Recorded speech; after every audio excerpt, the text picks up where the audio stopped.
голем стрес. Немам зборови да опишам. Катастрофа. И ни расипаја едноставно духот.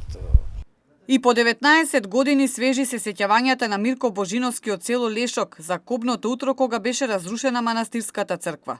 Никогаш нема да ја заборави оваа траума од конфликтната 2001, но никогаш вели и да не се повтори. Са вајле 3:15, така нешто, кој експлодира и целата куќа ме експлодира, 15 минути се тресеше. Бев со малиот, со син ми. Вика, тато, што стана? Викам, не знам, сине, темница, да видим, че излезем надвор ја. И он излезе, ќе видим облак, огромен облак, можда 2 километра, кој мој да мери таа прашина. И на чарамидите ми се искршија чарамиде. Така да, тоа беше страшно и да не се понови никој пат. Црквата беше разрушена на неколку дена пред големиот празник Успение на Пресвета Богородица, ден кој се слави во цело село, а манастирот традиционално бил препон со луѓе.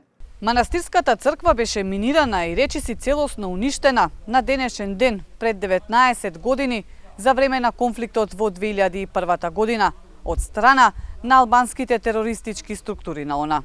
Изминативе речиси 2 децении животот во Лешок полека се враќаше во нормала. Манастирот е обновен, секојдневието вообичаено, но траумите не се бришат, вели хроничарот Митко Спировски од Лешок, кој ги следел и преточил во книги сите случувања. Ете, тоа беа драматични моменти. Јас тогаш не бев тука, бев во Скопје, но постојано после се организиравме за да се вратиме назад, затоа што после почна раселувањето, враќање на нормален живот, обнова на црквата, активно заедно со местна заедница, со црквата бевме и соседните местни заедници и нормално и другите фактори да се врати населението, но и нормалниот живот и заедничкиот живот на сите на овој крај. Но траумите, последиците и лузните остануваат. Ова духовно светилиште денеска уште повеќе заживува. Се гради нов конак кој е во финална фаза и ќе биде наменет за свештенството.